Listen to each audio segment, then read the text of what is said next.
अखिल भारतीय पाल बघेल धनगर महासभा के राष्ट्रीय अध्यक्ष, पूर्व जिला पंचायत अध्यक्ष, जहां पर आप देख रहे हैं हम सीधे बागेश्वर हिंदू एकता संकल्प पद यात्रा में हैं और राकेश पाल जी अपने हजारों समर्थकों के साथ आज स्वागत करने निकले हैं बुंदेलखंड। किस तरीके से देखते हैं जो आज लाखों का हुजूम बागेश्वर महाराज जी के साथ उमड़ रहा है? सबसे पहले तो राजे भैया जी, मैं आपकी जन अदालत न्यूज़ को धन्यवाद देना चाहूँगा। आज सनातन धर्म के प्रतीक बागेश्वर धाम सरकार जूम, जो सनातन धर्म का, हिंदुओं का, बागेश्वर धाम सरकार जो सनातन धर्म के प्रतीक हैं, वो आज जो उनकी 9 दिन की यात्रा है, उस यात्रा में आज मध्य प्रदेश की सीमा से उत्तर प्रदेश की सीमा में प्रवेश कर रहे हैं। ये हमारे झांसी की बबीना विधानसभा की सीमा है और इसमें झांसी से बबीना विधानसभा के साथ साथ झांसी जिले के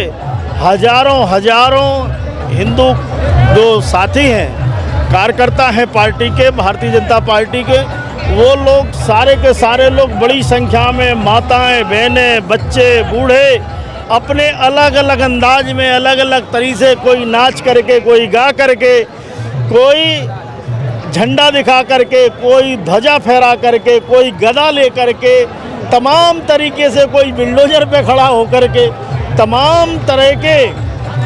तरीके से हमारे बागेश्वर सरकार का स्वागत के लिए यहाँ और लोग जो है पूरी अपनी भावनाओं के साथ पूरी तरह से उनके पलक पावड़े बिछा करके उनके स्वागत के लिए बैठे हैं। मैं समझता हूं कि आज जो ये पद यात्रा जो निकल रही है, उसमें बांग्लादेश में जो जिस तरह से हिंदुओं पर वहाँ सनातनियों को निकाल के बाहर किया जा रहा है, या जो आज़ादी के बाद से जो हिंदुस्तान जब अलग हुआ था, तो आज पाकिस्तान में हिंदुओं की क्या हालत है। निश्चित रूप से हिंदुस्तान में ये जो बागेश्वर धाम सरकार ने ये पद यात्रा निकाली है, इससे पूरे देश में नहीं बल्कि विश्व के सभी हिंदुओं में एक चेतना जागी है और वो किसी भी तरह से हिंदुओं पर जुल्म ज्यादती को अब किसी तरह बर्दाश्त नहीं किया जाएगा।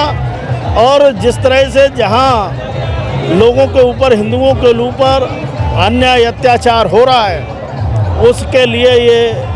संदेश जो पद यात्रा है एक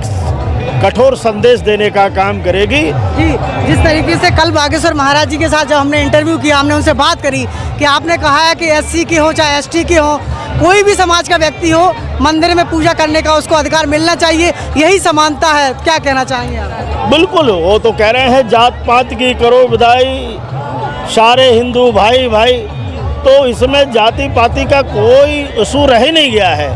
जो हिंदू है वो किसी भी मंदिर में जा कर के वो अपना पूजा अर्चना कर सकता है, जा सकता है, और सारे के सारे हिंदू भाई आज पूरा एक होकर के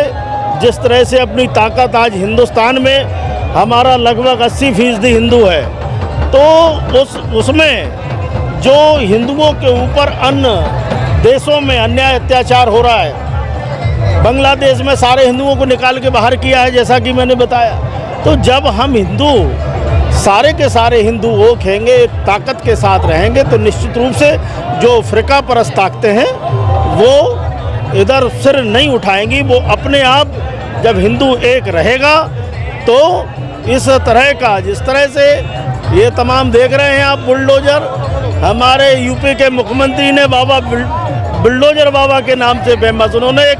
संदेश देने का काम किया है कि जो भी अन्याय अत्याचारी होगा उसके लिए जो प्रतीक है, ये बुलडोजर का प्रतीक है, बुलडोजर से उसको ठीक कर दिया जाएगा। तो ये अब सनातन धर्मियों को, सनातन धर्म के लोग एक मंच पे आकर के एक होकर के बहुत बड़े से आज जिस तरीके से उत्तर प्रदेश में लगातार जो हमले हो रहे हैं, ये हमले और ये हैं वो वही ताकतें। हम ये नहीं कह रहे कि सारे मुस्लिम, हम तो ये कहते हैं कि जो कहते हैं हिंदुस्तान के टुकड़े होंगे इंशाअल्लाह इंशाअल्लाह कहने वाले लोगों के खिलाफ ये जनमत है। उनके खिलाफ भाई हमारे कुछ बुजुर्गों के, जो मुस्लिमों ने धर्म परिवर्तन किया, आखिर हमारे बुजुर्ग उनके बुजुर्ग एक रहे। हम जो भारत माता के साथ, अखंड भारत की एकता के साथ जो मुस्लिम हैं उनका हम स्वागत करते हैं, सम्मान करते हैं। लेकिन जो कहेंगे भारत माता तेरे टुकड़े होंगे इंशाअल्लाह इंशाअल्लाह, उनके लिए कठोर जवाब है कि ऐसे फिरका परस्त ताकतों को ये सनातन धर्म के लोग, ये हिंदुत्व के लोग एक साथ ये पद यात्रा में इतना जनमानस जो महाराज जी के साथ 2 लाख 3 लाख का हुजूम चल रहा है और बढ़ता ही जा रहा है। जब ओरछा तक पहुंचेंगे तो मुझे लग रहा है ये संख्या 4 से 5 लाख की हो जाएगी। जिस तरह से हुजूम पूरे, जब बागेश्वर धाम से चले थे वहाँ से कुछ 40-50 हज़ार लोगों ने यात्रा शुरू की थी, आज 3 लाख 4 लाख होते होते मैं समझता हूं बुंदेलखंड में पूरे हजारों की संख्या में पाल बघेल धनगर समाज के लोग चल रहे हैं, लोग जो है चल रहे हैं। और कहीं आगे ओरछा तक, छतरपुर से शुरू किया और ये पाल बघेल धनगर समाज के लोग ओरछा तक यात्रा की समाप्ति तक पूरी तरह से एक तन्मयता के साथ रात दिन चल करके महाराज जी के साथ चलने का काम कर रहे हैं। बिल्कुल, तो इस समय अखिल भारतीय पाल बघेल धनगर महासभा के राष्ट्रीय अध्यक्ष राकेश पाल बुंदेलखंड में हमारे साथ जुड़े हुए थे। लगातार कवरेज हमारा जारी है, महा कवरेज देखते रहिए 29 नवंबर तक मेरे साथ। नमस्कार, धन्यवाद।